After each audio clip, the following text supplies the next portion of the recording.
Deepak, well done.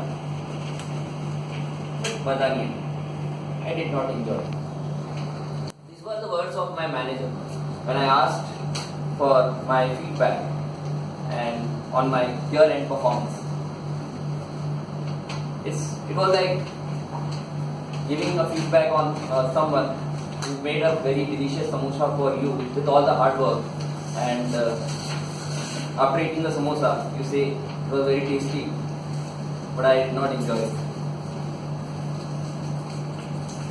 Feedback was incomplete. I did not knew what I need to do better, I need to improve on to improve my performance. Good. So how can we make our feedback better? So today I will tell you how we do that. So giving effective feedback is a very crucial task for every leader. How many of you want to be an effective leader? All of you. So leadership requires to drive teams to success, and for that you need to evaluate constantly the performance of your team members, whether they are meeting the objectives, whether they are outperforming, or whether they are not meeting the objectives. I will take you through three different sessions on three different parts. First is how to deliver an effective feedback, then giving a constructive feedback, and third, how to recognize positive performance. So let's start. Giving an effective feedback. It's a very simple process, a 4-step process. I remember it with the abbreviation SOTR.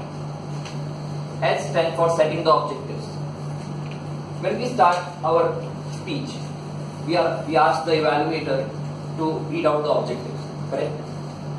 Why do we do that? Because we want the speaker to know that what are the objectives he will be evaluated on. His performance will be measured.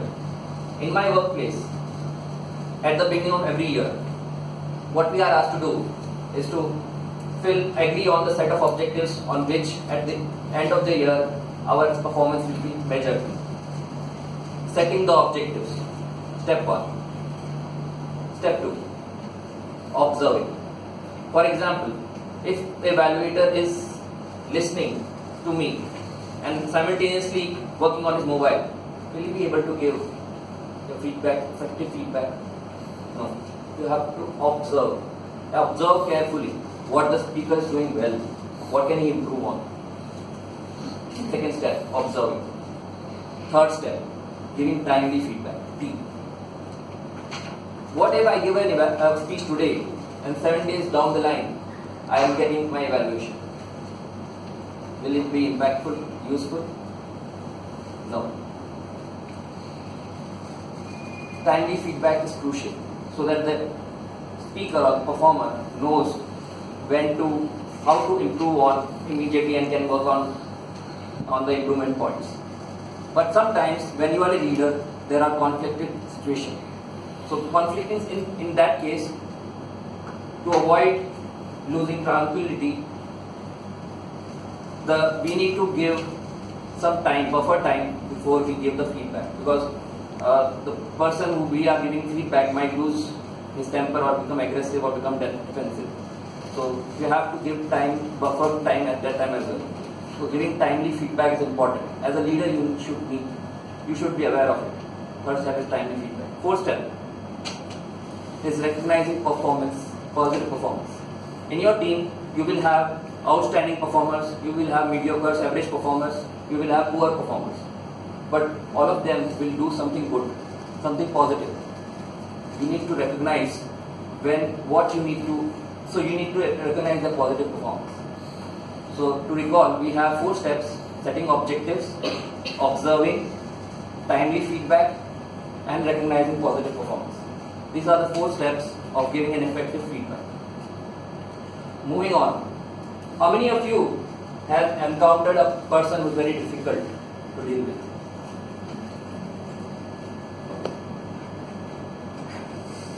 I myself and many leaders do encounter such person. And to deal with such person, you have to give them constructive feedback. Constructive means to boost their morale and so can improve their performance. If you as a leader know how to give a constructive feedback, you can transform your team. And there are certain guidelines for it as well. The first and the most important criteria is always give constructive feedback in one-on-one meeting. Never give it in presence of someone else, because the person who is receiving the feedback might feel demotivated. I will give you an example. Suppose you have a team member who is constantly coming late in office.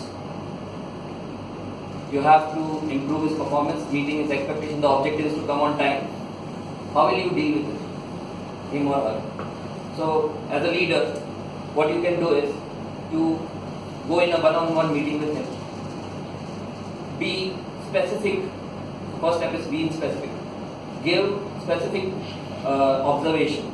Like, our office timing is at 10 a.m. and I am constantly observing you that you are coming at 11:30 a.m. or later. If you say vaguely that you come late daily, it will not have an impact. You have to be specific. Where you feel the performance improvement is required. Be sincere. If you think your team member is outstanding performer, but you still feel his behavior is impacting you, don't sugarcoat the message. Don't fake it. Be genuine. I observe.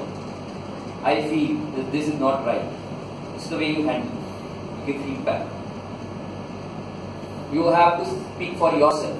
Speaking for yourself means everyone on the floor has observed you are not coming late. You are always coming late. Everyone. It's not your observation. As a leader, it should be your observation. I observe you are coming late. Next is impact on others. If you have a poor performer in your team who is not meeting the expectation, it will have a negative influence on the rest of the team members. And sometimes the people who are not meeting expectation are influencing others. So as a leader, you need to make them aware that that person is negatively influencing others. So your coming late is negatively impacting others, and people are starting coming late now. So you are setting a wrong example. This is the way you handle. Next step is, so these are the do's and don'ts I am telling you on what you need to do. Avoid using you, the word you. Use I. If you say you should be coming early, automatically the person who is receiving the feedback will go into defensive mode. It's in the traffic, it's not me. You don't want to go into that conversation. I have seen you coming late. Can you tell me how we can improve the situation? So it's like making a team effort rather than only effort from his side. Final thing is positive, ending in a positive note. Once the conversation is ended, you don't want the person to feel demotivated. So you need to have the person take a positive thing out of that conversation. So you need to make sure that the team member is motivated. How you can do that? You praise him.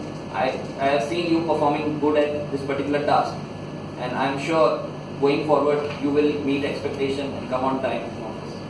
So, and once you see that person is coming regular, now improving, you need to recognize the improvement as well. So next day if your team members come on time, recognize his positive efforts. Yes, good, well done, you are coming on time. So this is how we give constructive feedback. The next and the final part is recognizing positive performance. It is very important and crucial step, because you don't want to ignore anyone's positive performance. Can I ask you one question? Why we want someone we want to recognize someone's positive performance? Why we want continuing? Bingo. So you want the positive performance to continue. You want to motivate the person to do the same thing. So there are three simple steps for it.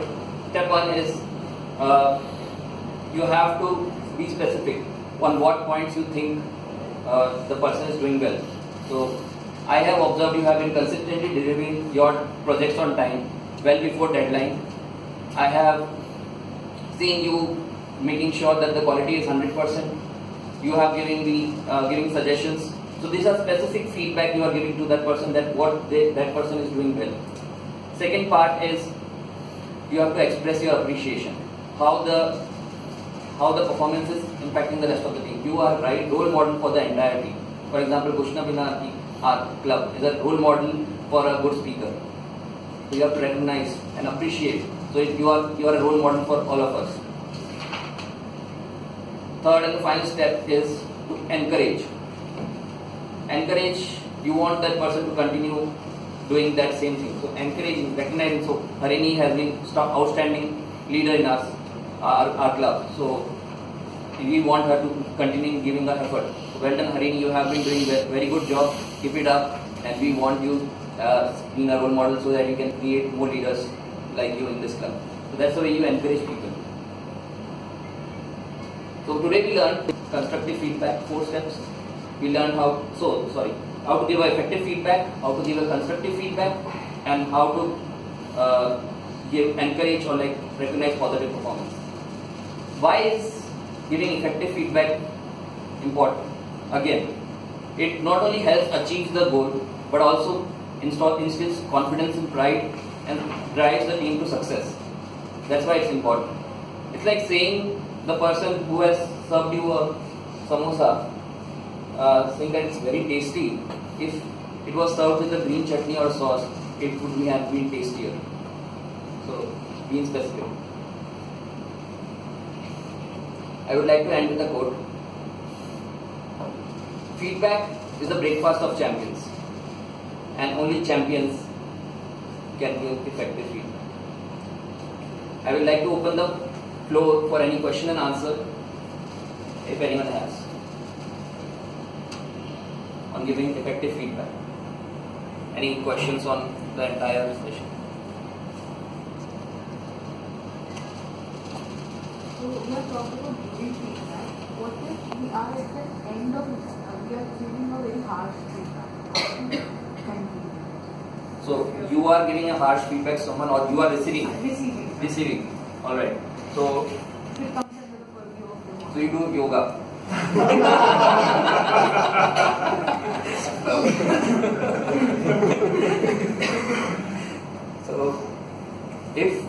So I have multiple times received motivating feedback. You cannot control anyone. So in my yoga class, I have did an activity in which we played a remote control game, which we were asked to. One person was supposed to be the TV, another person was supposed to be the remote control. Someone says Aaj Tak, then the other person should have to say the news. Someone says the Cartoon Network, someone acts like cartoon. So, and someone says music, so someone has to dance, like the other person has to dance.